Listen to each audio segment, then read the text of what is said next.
Alright, so I just want to say we're going to go ahead and start on this, the worksheet. Normally I'd be recording this a little bit differently. However, my normal recording area got taken over, so instead I'm having to do something different this time, which is I'm recording it using a writing tablet. So we're going to see how this goes. So for number one, we have a limit as x approaches pi over 4 of sine x cosine x. And we know sine of pi over 4 is well defined, cosine of pi over 4 is well defined. So using our limit law for products, this is going to be equal to sine of pi over 4 times cosine of pi over 4. So this is just root 2 over 2 times root 2 over 2, which is just going to turn into 2/4 or 1/2. Moving on to our second one, we have the limit as x goes to pi over 3 of sine 2x over cosine x, which is going to be sine of 2 pi over 3, which is well defined, cosine of pi. This is not going to be 0, so we can just solve it directly. So we have sine of 2 pi over 3, all of this divided by cosine of pi. And if you have to refer to your unit circle, go ahead and do that. But what you should have is this is -1. Our numerator is root 3 over 2. So you should end up with negative square root of 3 over 2. Now, shift our recording area down a little bit. Now we run into the first one where we need to do a little bit of a work here. And what we can do, we could simplify this a little bit. And what we have is we're going to factor things out a little bit, because I see a sine x, and I know sine x over x as x goes to 0 is 1. So I'm going to try to pull that out right now. So I have sine x over x. That means I still have a 1 minus cosine x over 2x. I'm just going to pull out the 1 minus cosine x and put all that over x. And then lastly, then we just have 1/2. Well, I know my limit for this. I'm going to try and pull up a different color here. My limit for this is just 1. My limit for this, we're going to come back to in a second, but this would just remain 1/2. And now we just have to look at what we have going on here. And the nice thing we have about this we also know is 0. So we have 1 times 0 times 1/2, or we just end up with 0. Now another way you could have worked this, so we'll remove what we've done. If you didn't remember all that, what you could do is you could multiply by the conjugate. And I am going to run out of some room here if I try to write everything, so I'm going to write things a little bit shorter.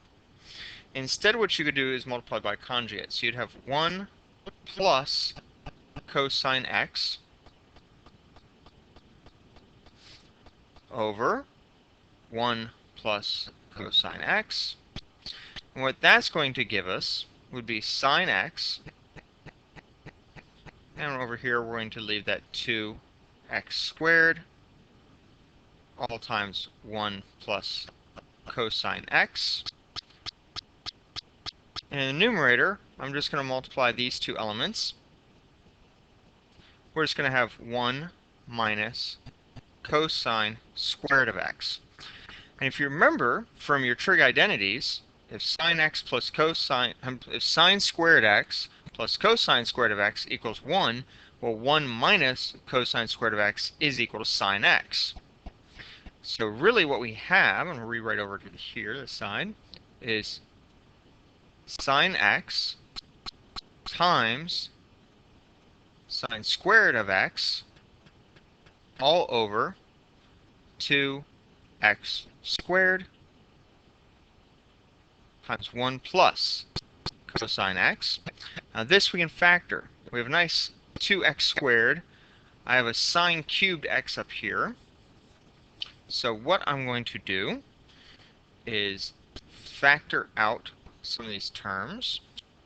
So I have sine of x over x times sine of x over x times sine of x over 2 times 1 plus cosine of x.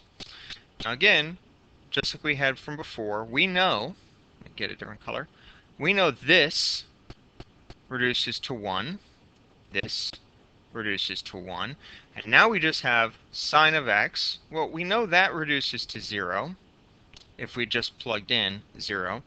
And then we have 2 times 1 plus cosine of x, or 1 plus cosine of 0, so we have 2 times 2, so we have 4. So what we end up with is 1 times 0, so we end up with 0. I have to delete some of this so we'll have room. Oh, maybe not. Let's see if we can just scroll down. Okay. So, moving on to number 4.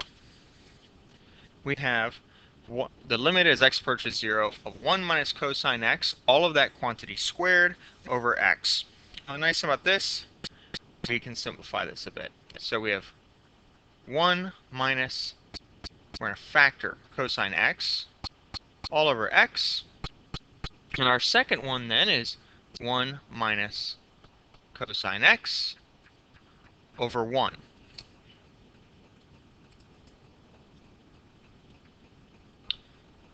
And, make sure I have everything. Yep, got everything here. Now if we remember from our identity, 1 minus cosine x divided by x, this we know reduces to 0. 1 minus cosine x over 1, well, if we plug in cosine 0, 1 minus this is also going to be 0. So we get 0 over 1. So we have 0 times 0 over 1, or just 0. Now moving on to number 5. We talked about this one in class, so I'm just going to redo some of the work here. Now remember, when you see a tangent x, if you plug in some of the values and you start running into these problems, if you have 0 over 0, because sine of pi over 4 minus cosine pi over 4 is 0, we're going to have an indeterminate form. So if you see that with tangent, a good first step then, let me get the black marker. A good first step is to convert it to a sine x over cosine x.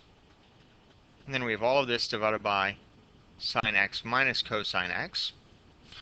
Well, our top has a 1 minus sine x, but that's over cosine x. The bottom is just sine x or cosine x minus cosine x. So we said before, we multiply our top and our bottom by cosine x, because this will cancel out the cosine x we have here, and it'll give us 1 here. Like I said, I apologize, I haven't used this tablet in a really long time. So we have cosine x minus sine x all over cosine x times the quantity sine x minus cosine x. Well, what we can do with that is, if we look at the top, we're not quite, this cosine x minus sine x is not quite sine x minus cosine x, but if I factor out a negative 1, it will be. So I'm going to pull out a negative 1, and that's going to let me flip the signs on those. And now I'm going to have sine x minus cosine x in my numerator. My denominator is still just cosine x times the quantity sine x. So I'm supposed to do that.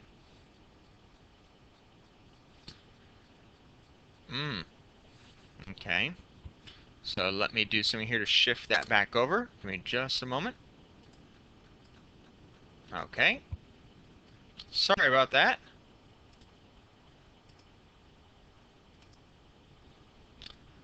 And we're going to clean that up a little bit,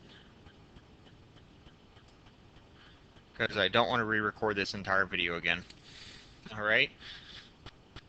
So, as we're saying, we have sine x minus cosine x. So these terms are going to cancel. And what we're left with is negative 1 over cosine x, and we know cosine of pi over 4. We know we can solve that. That's just root 2 over 2.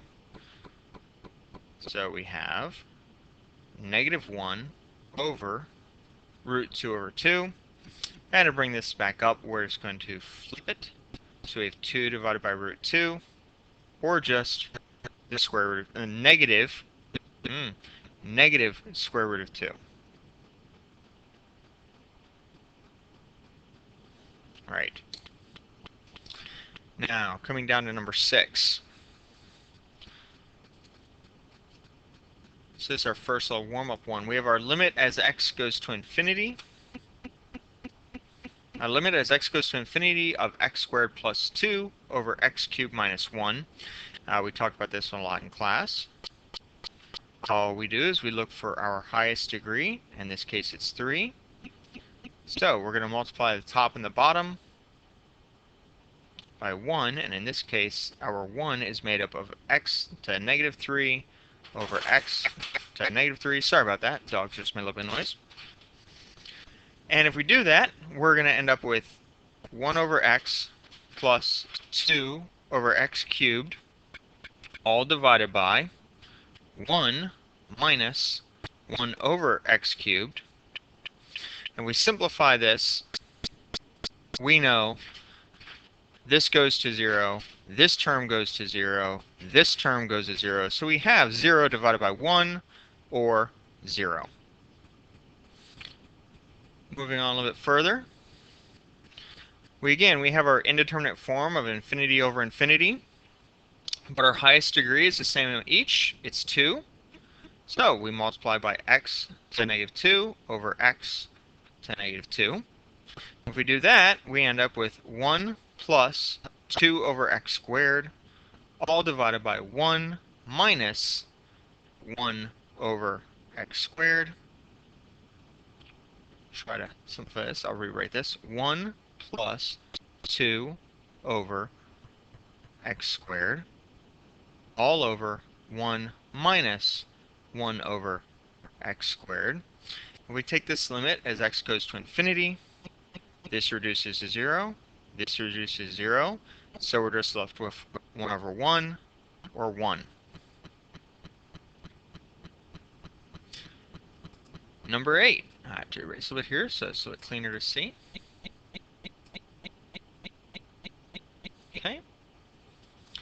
So number 8. We have a limit as x goes to infinity of 5 minus x to the 3 halves all over 3x squared minus, and on yours it should be a 4. It's just a little hard to see on the paper, on the scan here. Let's see if we can try and make this look like a 4 again. Okay. And we want our highest power, and 3 halves is less than 2. So 2 is our highest power. So we're going to multiply the top and the bottom by x to the negative 2. And if we do that, we're going to very quickly run into... I'm sorry, I was looking at the wrong sheet here. Okay, so we're going to run into 5 over x squared minus, and we multiply here, we're going to have x squared in the denominator, x3 has in the numerator. Well, that's going to give us 2 left over, and the square root of x, or x to the 1/2 in the denominator. All of that over 3 minus 4 over x squared. Now, if you remember from our earlier properties, the square root of infinity is still infinity. So 2 divided by the square root of infinity is still 2 over infinity. So we know this is reducing to 0. 5 over x squared as x goes to infinity. We know that also is reducing to 0. 4 over x squared as x goes to infinity is also reducing to 0. So we have 0 divided by 3, which is still equal to 0. And moving down to our last question. I'll bring that back up. I just noticed it's only at 8 frames a second, so some of this may go kind of quickly. Moving down to our last one, now we have limit as x goes to infinity of 5x to 3 halves over 4 times the square root of x plus 1/2. Now if we look for our highest degree, we have x to the 3/2, and this is x to the 1/2, so our highest degree is 3/2. So we're going to multiply our top and our bottom by x to the negative 3/2. And if we do that in our numerator, we just end up with 5. In our denominator, we have 4 over x to the 3/2 times x to the 1/2 plus 1 over x to the 3/2. And now we're going to work on simplifying this side of it. So again, I'm going to keep our 5 over 4. And if I do this multiplication, I have x to the 1/2 over x to the 3/2. So this is going to become x 4 over x plus 1 over x to the 3/2. And now if I take my limit as x goes to infinity, this is going to 0, and this is going to 0. So I have 5 over 0, which tells me I'm heading towards infinity. Now we're going to move on to the back. And I apologize for a little bit of a color difference. Couldn't really be helped. Tried to clean it up a bit, so it should be fairly legible. All right, our first one, our limit as x goes to infinity of x minus cosine x all over x. Now this isn't our nice form of 1 minus cosine x over x, so we can't just say this reduces to 0. Instead, what we're going to do, though, is if we still multiply it by 1, we'll be able to do that. So what we're going to do, though, is multiply. We're going to treat this like the polynomial at first, and multiply it by x to the negative 1.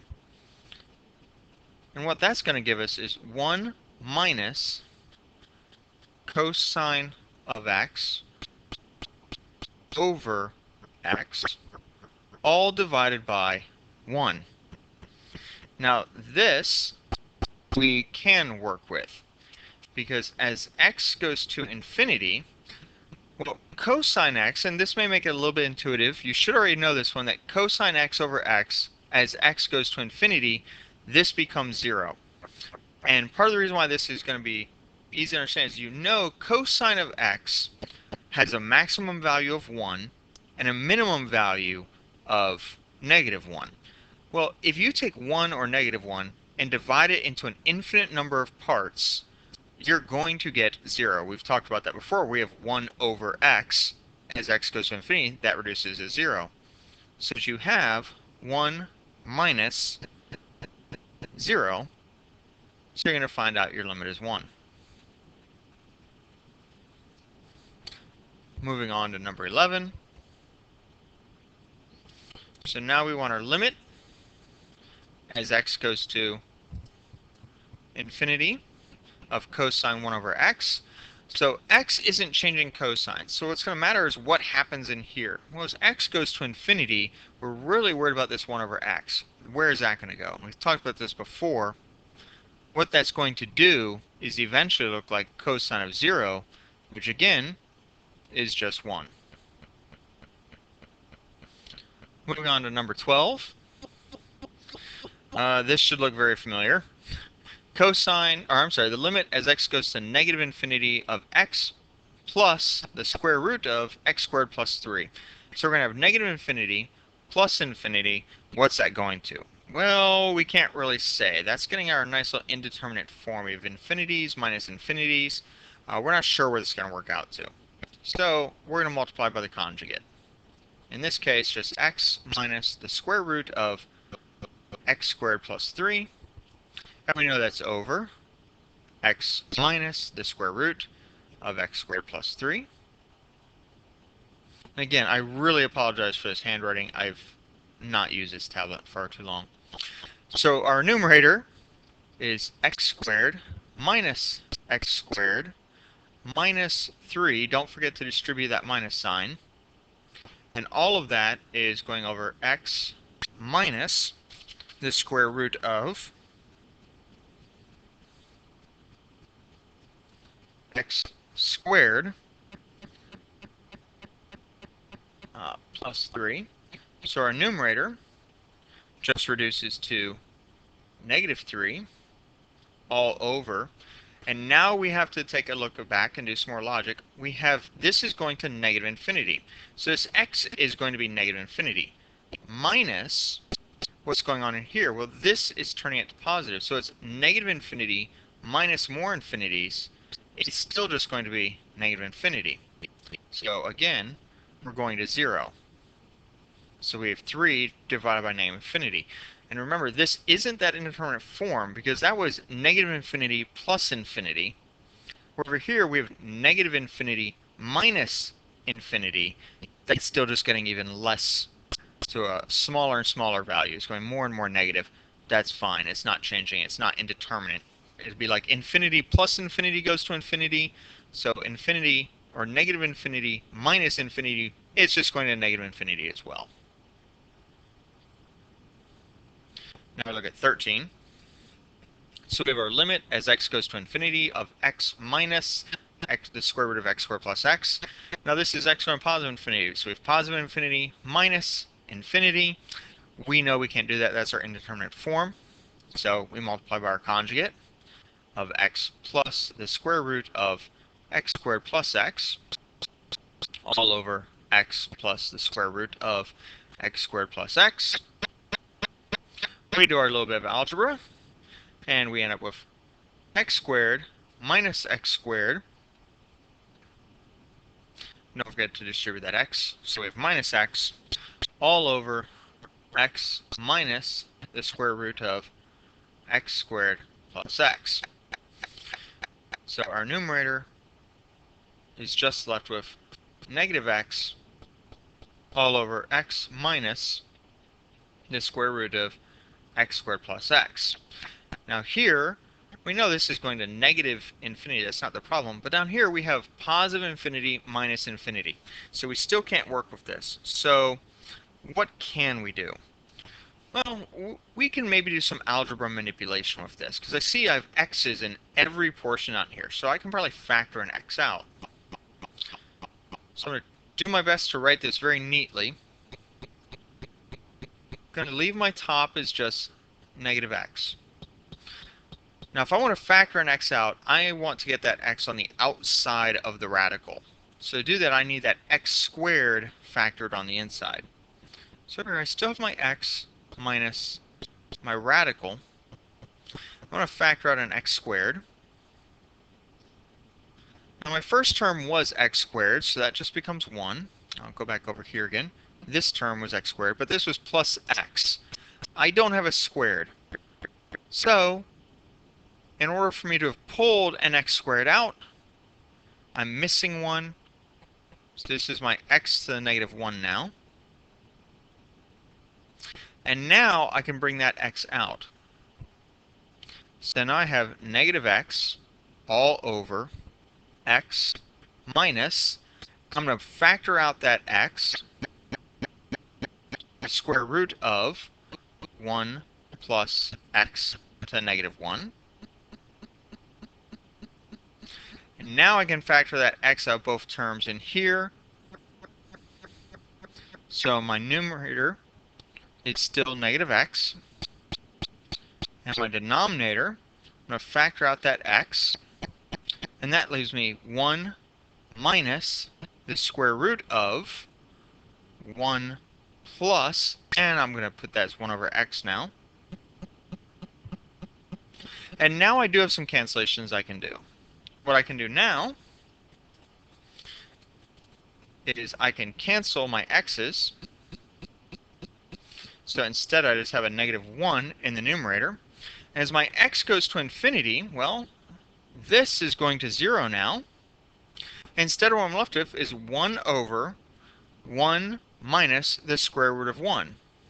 So all I'm left with, I have a negative 1 on my numerator, all over 1 minus the square root of 1. And, oh, I knew something was off. I messed up. Okay, we have to go back a little bit on this question. I thought something looked odd. If you notice up here, when I multiply by conjugate, it was positive. Here, that didn't happen, so that needs to become positive. This is also positive. This is also positive. This is also positive.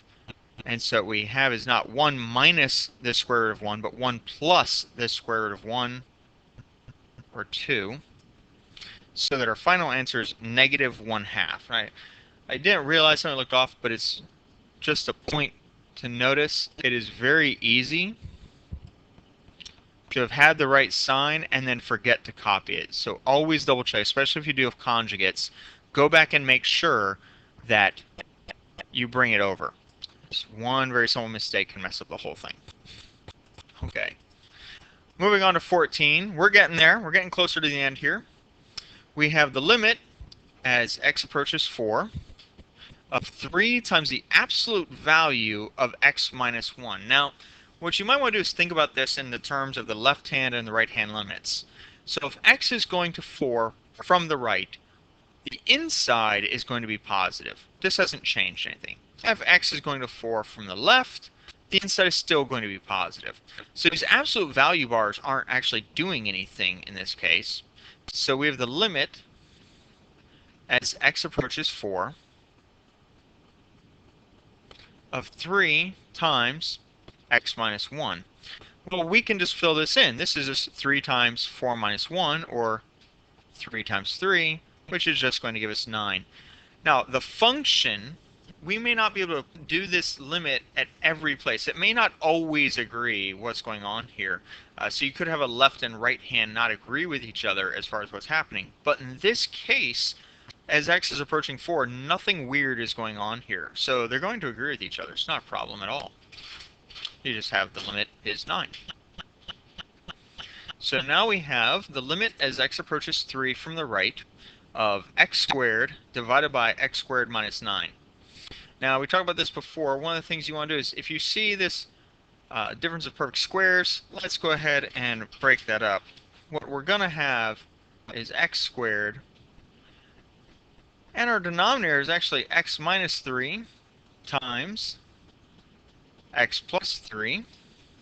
Well, if we do this, we have x is going to 3 from the right. This is going to be positive, so we're going to have a non-zero, and it's going to be positive. And what's going on down here in the denominator? Well, as x is going to 3 from the right, this is positive. This is going to look more and more like 6, but this is positive and getting closer and closer to 0. So this is going to 0 from the positive direction. So we have a positive number times 6. This is getting closer and closer to 0, but it's doing it from the positive. So we're going to have 3 divided by some very small positive number, or positive infinity is where we're going. Okay. Moving on.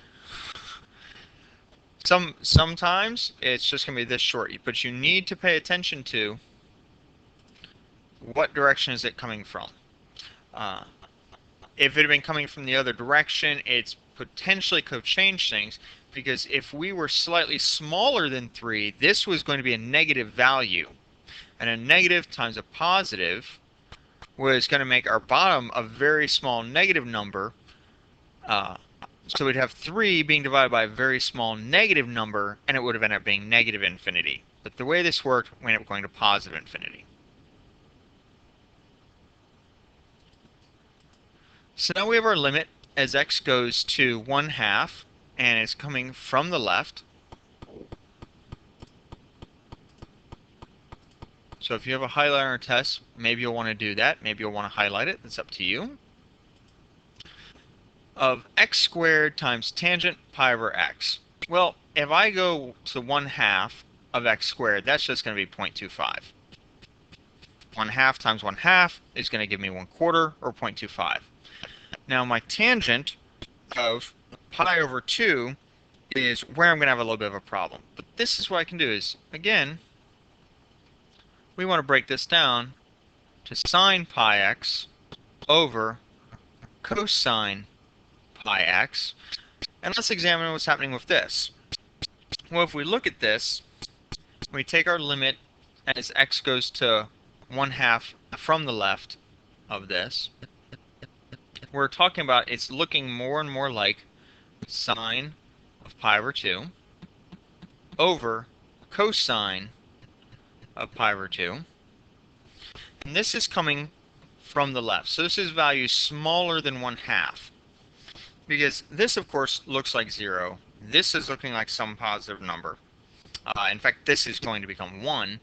This is going to 0. But the nice thing is, cosine of pi over 2, if I wasn't quite pi over 2, that would be pi over 6. These values, cosine pi over 6, cosine pi over 4, cosine pi over 3, these are getting closer and closer to 1/2. They're coming from the left. These are all positive values. So we know we have 1 over some very small positive value, or this is going to infinity. And from our limit rules that we learned before, so we can break our limit down to these two things. So product, and we have 0.25 times positive infinity, which, as we've talked about, this is still going to positive infinity. So definitely make sure you review your limit rules. For this one, I'm going to try to say it correctly, and it may come out a little mangled. It's that the limit of a product of functions is equal to the product of the limit of each function, provided the limit of those individual functions exist. And that's what we did in this one. We took the limit of our first function, x squared. We saw that existed. And then we considered the limit of our second function. We saw that existed. And so what we did was we took the limits of them individually to find out what was happening overall. So now we have our last one. Find all vertical asymptotes of f of x when it's 2 plus x all over x squared times 1 minus x. And as we talked about in class, if you want to find a vertical asymptote, what you're looking for is a non-zero divided by 0. Because what you're going to do is you're going to have behavior that's blowing things up to infinity if this is positive, or blowing things all the way down to negative infinity depending what's going on. So we need to look at what's going to make our numerator be non-zero, for denominator be 0. The nice thing is this is a very nice function. It factors very cleanly. We have x squared, or just x times 1 minus x. So what are my zeros for my denominator? Nice thing is, these are pretty straightforward. My zeros are 0, and of course 1. So if I put in 0, I'm going to get a 0 in the denominator. If I put in 1, I'm going to get a 0 in my denominator. So let's just look at what happens if we approach this limit. If I use 0 as what I'm going to. So if I do the limit as x approaches 0 of 2 plus x over x squared times 1 minus x, well, my numerator is nice and neat. That's just 2. My denominator is going to be 1, but times 0. Well, if we look, this is all positive. This is going to infinity. So the 2 is going to infinity. We also have our limit as x goes to 1 of 2 plus x over x squared times 1 minus x. If we do that, well, our numerator, that's headed to 3. Our denominator is 1 times 1 minus something that's almost 1. So this is getting closer and closer, coming at it from, so this is heading to 0. If we look at it from the left, in fact, we'll do that first. If we look at it, it's coming from the left. This is getting smaller and smaller, but it's staying in the positive range at first. So it's 3 being divided into positive, that's very small. So it's going positive infinity. But if we want to look at it from the other direction, just for completeness, limit as x goes to 1 from the right, well, that's looking like of 2 plus x over x squared times 1 minus x. Well, again, our numerator is going to end up looking like 3. Our denominator is looking like 1 times 1 minus something that's just larger than 1. So this is going to be negative. So very small, almost 0, but it's going to be negative still. So if we come out from the other direction, we're going to negative infinity. So if you want to know the behavior of the graph, this is going to tell you that. So you can see the behavior. You can do the same thing if you're approaching 0 from the left or the right. What's happening in here, you'll see these are going to in different directions. Because it's x squared. I'm sorry, not because of the x squared. The nice thing is the x squared means if you approach 0 from the left or the right, it's going to be a positive number. So you're always going towards infinity if you approach 0 from the left or the right. But if you approach 1 from the left, you're going to go to infinity. If you approach 1 from the right, it's going to negative infinity. That's what's happening with it. However, for this specific question of just finding the vertical asymptotes, our vertical asymptotes are at x equals 0 and x equals 1. All right, now that was 36 minutes. It's going to be 37 just now. Hopefully this worked out and you were able to skip through to the questions that you needed. And I wish you best of luck with the upcoming exam. All right, goodbye.